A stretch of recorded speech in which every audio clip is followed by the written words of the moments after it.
Hey everyone, welcome once again to my kitchen. Today I am going to be making some cinnamon rind pickles from a couple of watermelons that I picked up at a local produce stand, and they were only $1 a piece. But I want to be able to extend the harvest or whatever, have something different for winter time. So I'm going to make some watermelon rind pickles, cinnamon flavor. All right, so this is one of the little watermelons that I picked up. And you could do this with the larger watermelons. It doesn't matter what size. It could have seeds. These happen to be seedless. I went and I cut the top and the bottom off so it sits nice and flat. This is how I peel my watermelon, because then I could chop it up and put it in a bowl and it fits in my refrigerator. Then I take my knife and I'm starting to make some slices where I'm trying to take as close to the watermelon as I can without getting a lot of the red part. You can see just a little bit here, and this is fine to have this much. If you had anything thicker than this, you're going to want to trim it off.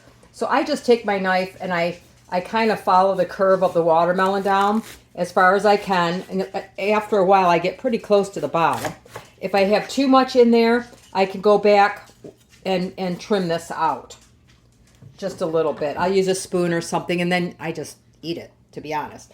Okay, so once I trim this all up, I'm going to go on and peel my rind. We'll start with this one. I just used my plain old vegetable peeler. Now this, where it was sitting on the ground, sometimes that gets hard and it won't peel, but I usually have to start kind of near an edge, and you can see it. It's kind of awkward, but it's not difficult to come off. So I will go ahead and I will peel all of this green stuff off. Some of it's tougher than others. Like I said, the closer to the ground, the tougher it is. And it's just trying to hang on to something that's a little bit slippery and peel it at the same time. I guess you probably could do it with a knife, but I just normally do it this way. And of course, it's a little awkward on some pieces here. But once I get it going, I can usually do pretty good. And like I said, it gets hard next to that spot there. It does take a little bit of time, so don't worry. Like I said, it can be a little bit awkward. I probably could do this with a knife, like I said, but I just find this easier, and I don't have a tendency to cut myself. All right, once I get going, I can usually get them going pretty good. And if it's too slippery, you can use a paper towel and grip a hold of it a little bit easier. And it's much easier. And I'm not even going to try to peel the brown stuff because I know how tough it is. All right, so I'm just going to cut that part right off. I'm saving the majority of this, and then I can save this little piece. I'm going to take this, move this out of the way here. Normally I peel these over my basket so I don't have to deal with them. And I cut them into strips like so, about that big, okay? All right, so you can see I've chopped up some of these, and I keep them I put them in a big zipper bag, and I'm going to roughly make these, what is that, maybe a ½ inch or so by a couple inches long, and they don't have to be exactly the same. You could put them in little cubes. I like them in little, like, I don't know, rectangles, and that way they fit better. So basically, I'm going to go ahead and I'm going to cube up all of my rind, put my watermelon away, and then I'll show you the next step. Now that I have all of my rinds ready to go in that plastic bag, this is about the largest bowl I have. And this step you're going to think is, I'm going to be crazy here, because I have just shy of a cup of salt here. Now it should be a fine salt, but you do not want to use iodized salt. The iodine in here can discolor or give it a funny taste once it's been used. So you should use like a pickling or a canning salt, a fine salt. I don't have any. I'm using sea salt. It will work. It just takes longer for the salt crystals to melt. but it'll do the job, okay? So as long as it's not iodized, you're okay. I've used the pink salt and it's fine. I'm going to put in some of these rinds in here, and I'm going to sprinkle them liberally with the salt, and I'm going to mix them well with my clean washed hands. Okay, now if this was the pickling salt or the finer salt, it would pretty much melt right in there. I'm going to keep layering this up and getting as many as I can in here. Whatever doesn't fit in here, I could finish in there. So I'm going to add some more here. Mix it well.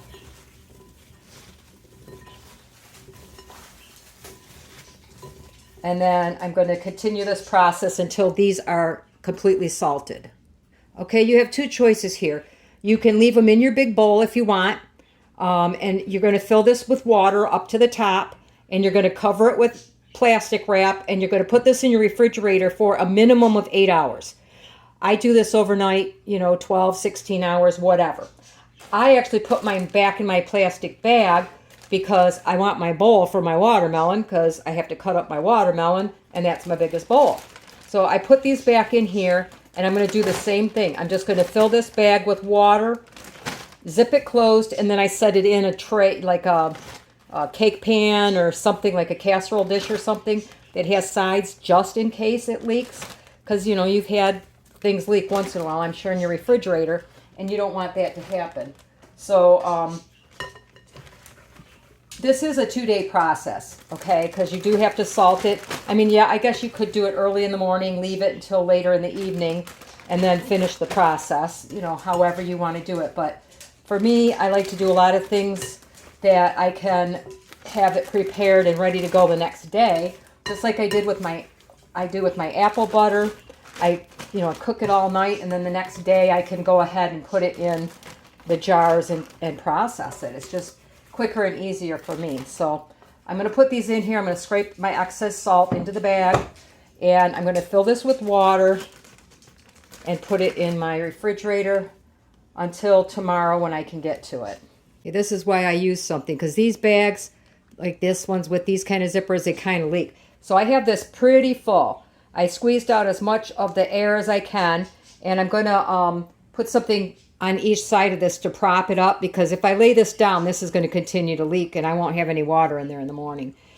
So this is going to go in the refrigerator at least overnight.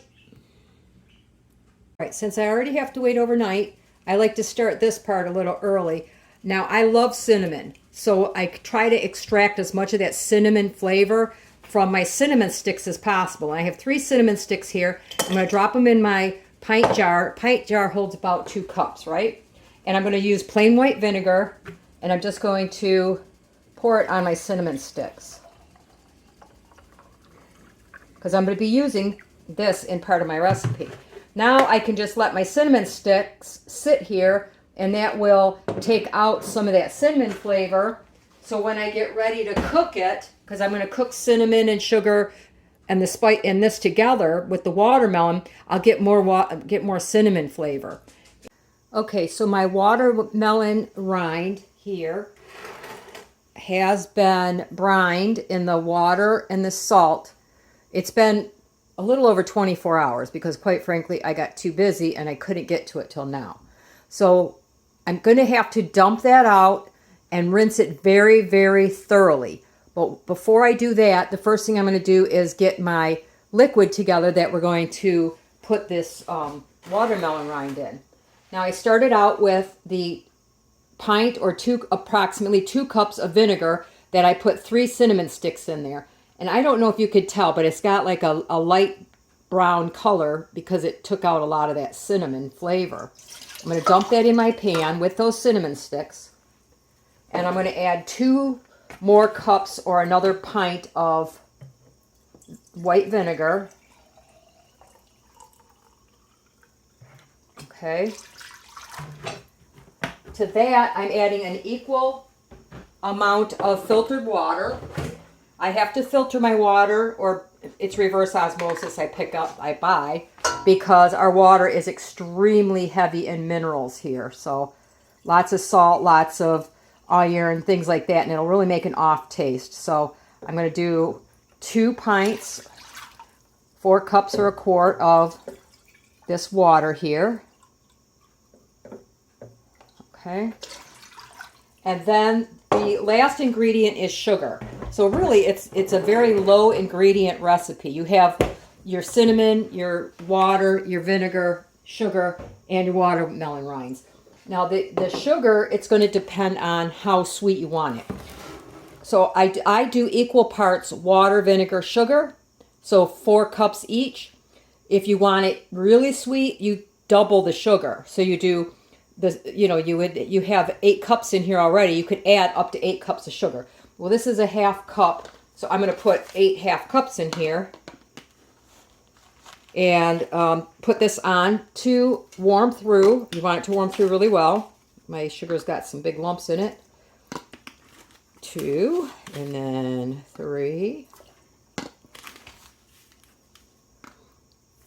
4, 5, and then 6. Like I said, if you want it real sweet, add 8. I'm going to put this on to heat through, and while this is getting ready to boil, I'm going to go ahead and rinse my watermelon rind off really well. Now you may ask, why go through the bother of the salt water rind? It's because it draws off, 1, extra moisture from the rind, and 2, it's going to help keep them really kind of crispier than if you just stuck them straight in. Because you are going to cook these for a while in order to get that solution to go nice inside and turn these a pretty kind of a translucent almost color. So I'm going to go ahead and rinse these super well while our liquid is getting warmed up. My solution is done boiling, but I tasted my rind, and first of all, a couple of things. I realized I don't know how to count. I only put 3 cups of sugar in here. I always taste it to see if it's kind of where I want it. And it was a little too tart, and I had to think back for a minute. I'm like, I only put 6 half cups in there. So I did add 1 more cup in here while and boiled it up for 5 minutes.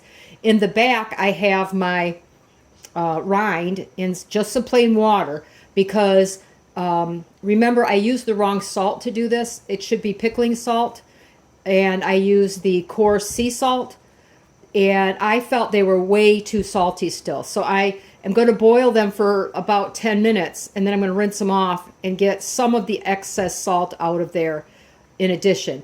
If you don't care about a lot of salt and you like salt and a little tart and a little sweet together, leave it in. But I would say for your first batch, go ahead and boil them for the 10 minutes. Get rid of that excess salt because, I want you to like it and then make your adjustments after.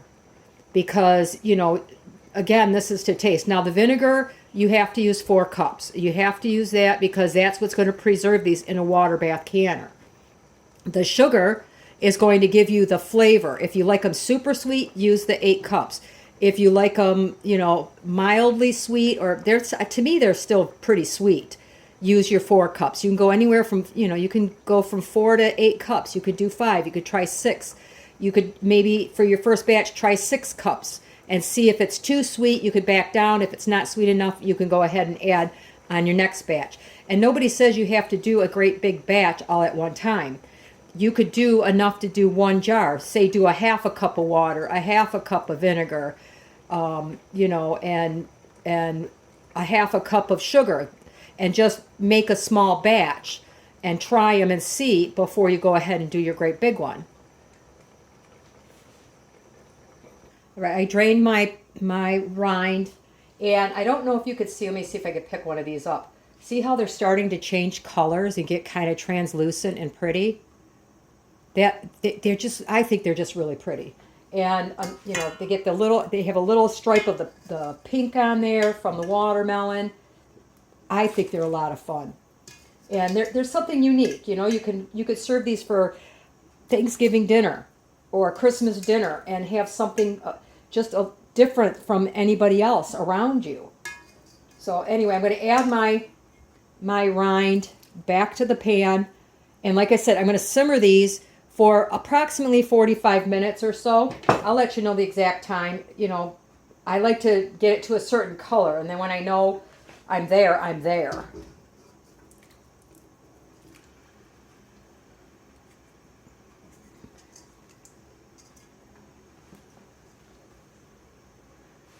I have a question for you guys. This is something that my grandma taught me. If you're interested in learning how to make Kool-Aid rind pickles, let me know in the comments below, and I'll save up some rind. I have 2 more watermelons, and I'll do a small batch. I don't know if I'll do a big batch like this, but I'll show you how to make the Kool-Aid pickles. Those are a lot of fun, and you can make them in cool colors. You can make different flavors, and just make something different. Again, using something that most people throw away, which is the watermelon rind, and you could save it to add to your different meals. So I'll come back once I've simmered this so you can see what it looks like. Well, my watermelon rinds are ready to go into the jars. Let me pull one out here and I'll show you how really cool they look once they've been cooked for a while. They come out, ooh, it's hot, very hot. See how pretty they come out? They're almost clear. So I'm going to go ahead and do the usual process. Now, on these, I do similar to like I do all of my canning. Let me get a paper towel here because it's gonna. If you don't know me by now, I'm very messy. I don't know. I try, but I'm not great at it. So I scoop them out and I put them in the jars first, and then I fill it with the liquid because I don't pack the jars, but I take a knife or something, and you don't put the cinnamon stick in it. I arrange them so that I get, a pretty good amount in there without them being jammed in there. So let me grab a knife real quick and I'll show you what I mean. Okay, I wanted to bring you in a little closer. See, if I just put them in the jar with the liquid, you're going to have a lot of big spaces in here. See all this extra space? I mean, there's a lot of space in here. So what I do is I just take I should have a plastic knife, by the way. I just don't have one, or plastic something. I cannot find my debubbler that's plastic. And I just move these around. I'm not packing them in. I move them around so that I'm efficiently filling up some of the spaces in here. I do want some liquid between them, but I don't want them half a jar of liquid and everything's floating. So now I can add a couple extra in here to fill up that little bit of space where before it looked like I had too much in there. If I had scooped the liquid in there, I think I would have had a lot floating. Now I'm going to leave a 1/2 inch head space, which is, about between here and here is about a 1/2 inch. And I'm going to just arrange these, and I'm going to put the liquid in next to that 1/2 inch head space. I'll go ahead and finish this really quick just to show you the one jar here. Now I have my ladle with my liquid here. I'm going to put it in my jar.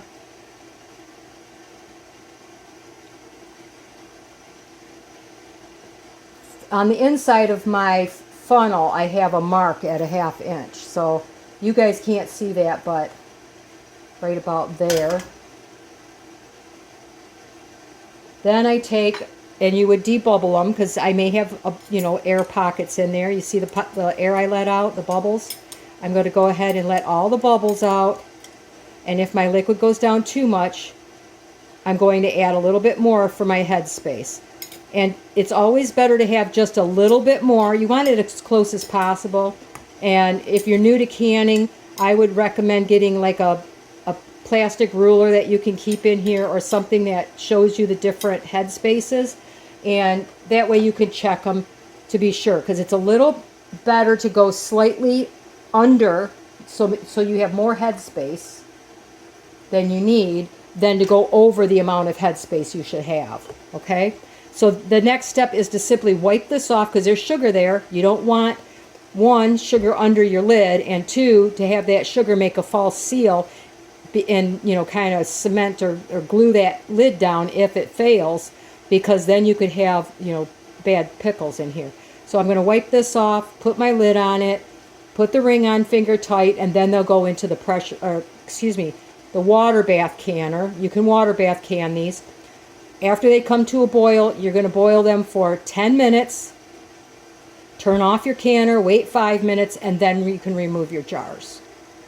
All right, here's our watermelon rind pickles straight from the canner.